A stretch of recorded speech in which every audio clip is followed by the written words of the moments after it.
Yusril dan Jimli ditantang petisi 100 debat soal pemakzulan Jokowi. Oleh Antoni Budiawan, Managing Director PEPS. Permintaan pemberhentian atau pemakzulan Presiden Jokowi dari jabatannya sudah bergaung sejak lama, jauh sebelum gonjang-ganjing pemilu dan Pilpres 2024. Permintaan pemakzulan Jokowi disuarakan oleh berbagai lapisan masyarakat dan mahasiswa, termasuk purnawirawan dan tokoh nasional, yang kemudian tergabung di dalam petisi 100, yang secara formal sudah menyampaikan aspirasi kepada DPR dan MPR untuk memakzulkan Jokowi, disertai alasan-alasan konstitusional.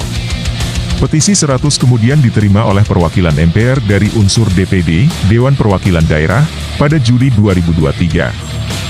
Dalam kesempatan itu, petisi 100 menjelaskan pelanggaran-pelanggaran konstitusi yang sudah dilakukan oleh Presiden Jokowi, sehingga sudah bisa dan sudah pantas dimakzulkan.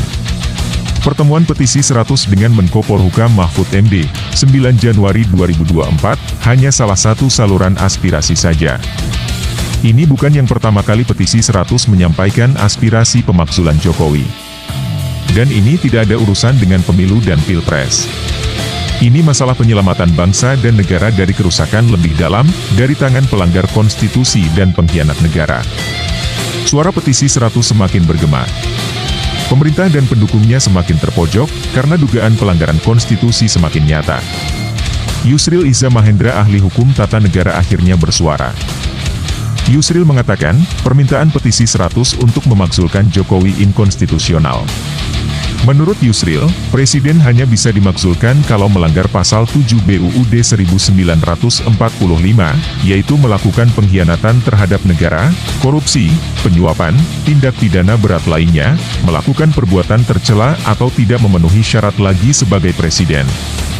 Yusril berpendapat, tanpa menunjukkan pelanggaran pasal 7 BUUD 1945 secara spesifik, maka pemakzulan adalah langkah inkonstitusional. Pendapat Yusril di atas tidak bisa lagi disebut sebagai pendapat ahli hukum tata negara. Pertama, Yusril adalah partisan Gibran Jokowi, menyandang Ketua Dewan Pengarah Tim Kampanye Nasional Prabowo Gibran.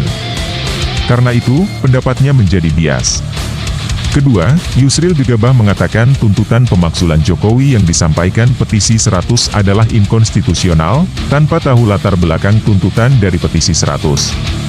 Sebaliknya, menurut pernyataan dan pendapat Yusril tersebut, pemakzulan Jokowi adalah konstitusional, kalau petisi 100 dapat menunjukkan secara spesifik dugaan pelanggaran Jokowi atas pasal 7 BUUD 1945.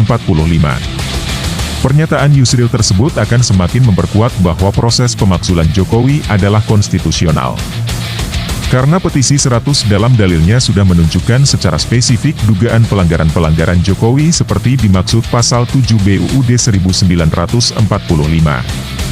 Selain Yusril, ahli hukum tata negara lainnya yang memberi komentar terkait pemakzulan Jokowi adalah Jimli Asyidiki, mantan Ketua Mahkamah Konstitusi. Komentar Jimli Asyidiki lebih mengecewakan lagi. Jimli berkomentar tanpa mempelajari inti permasalahan. Jimli berkomentar bukan dalam konteks hukum, tetapi dipolitisir menjadi konteks Pilpres. Jimli sepertinya mengira petisi 100 adalah bagian dari salah satu kontestan Pilpres, sehingga keluar pernyataan takut kalah. Jimli salah besar. Perlu dipertegas. Petisi 100 tidak ada hubungannya dengan proses pemilu dan Pilpres. Petisi 100 ingin menegakkan konstitusi untuk menyelamatkan bangsa dan negara.